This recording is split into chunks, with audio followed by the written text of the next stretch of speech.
नमस्कार दोस्तों, भारत में ऐसे कई बड़े नाम हैं जो देश के बड़े घोटालों में शामिल हैं। कुछ देश में ही सजा काट रहे हैं तो कुछ भगोड़ों में शुमार हैं। चमक दमक वाली जिंदगी जीने वाले विजय माल्या को लीकर किंग नाम से जाना जाता है। माल्या ने शराब के धंधे के बाद एयरलाइंस के बिजनेस में अपना हाथ आजमाया और खूब पैसे उड़ाए। कहा जाता है कि यहीं से उनकी उल्टी गिनती की शुरुआत हुई।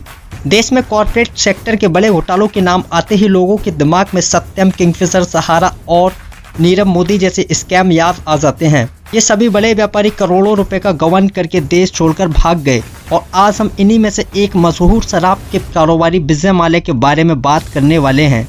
कैसे एक साइकिल से ऑफिस जाने वाले व्यक्ति ने देश को इतना बड़ा चूना लगा दिया कि भारत की खुफिया एजेंसी आज भी विजय माल्या की तलाश में है। लंबे समय से देश से बाहर रहने वाले विजय माल्या पर 17 भारतीय बैंकों से 9,000 करोड़ से अधिक का कर्ज लेने का आरोप है। आइए जानते हैं कि कैसे मॉडलों के साथ तस्वीरों में घिरे रहने वाले माल्या को देश छोड़कर भागना पड़ा। माल्या का जन्म कोलकाता में हुआ था। उनके पिता विट्ठल माल्या देश के जाने माने बिजनेसमैन थे। माल्या ने कोलकाता के सेंट जेवियर कॉलेज से बीकॉम किया है। इसके बाद पिता की ही कंपनी में इंटर्नशिप की। साल 1983 में पिता की मौत के बाद उन्होंने सिर्फ 28 साल की उम्र में यूबी ग्रुप संभाला। यूबी ग्रुप के तहत माल्या ने बहुत सी दूसरी कंपनियों को अपनी ओर खींच लिया और अपना सबसे ज्यादा ध्यान वो अपने सबसे सफल व्यापार शराब के बिजनेस पर देने लगे। सालों बाद उनकी पहचान बदलने लगी और सफलता उनके कदम चूमने लगी। आपको बता दें कि यूनाइटेड किंगफिशर ने भारतीय बियर बाजार का लगभग 50% शेयर अपने कब्जे में कर रखा है।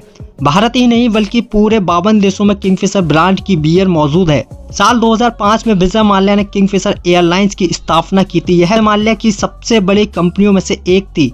हालांकि यह बाद में फेल हो गई, जिसके चलते इसे बंद करना पड़ा।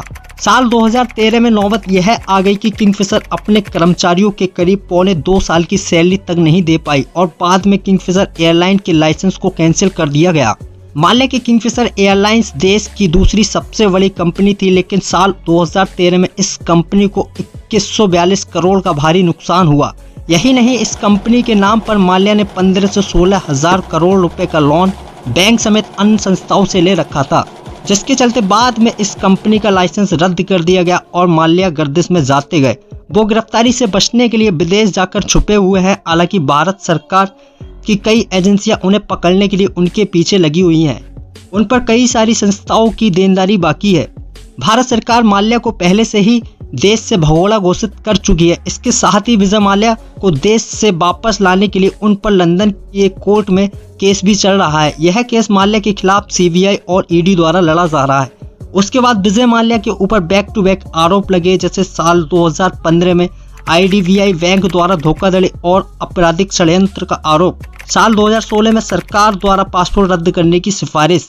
GMR Hyderabad international airport limited द्वारा सर्विस इस्तेमाल करके फीस न देने का आरोप। साल 2016 में एयरपोर्ट अथॉरिटी ऑफ इंडिया द्वारा चेक बाउंसिंग का आरोप।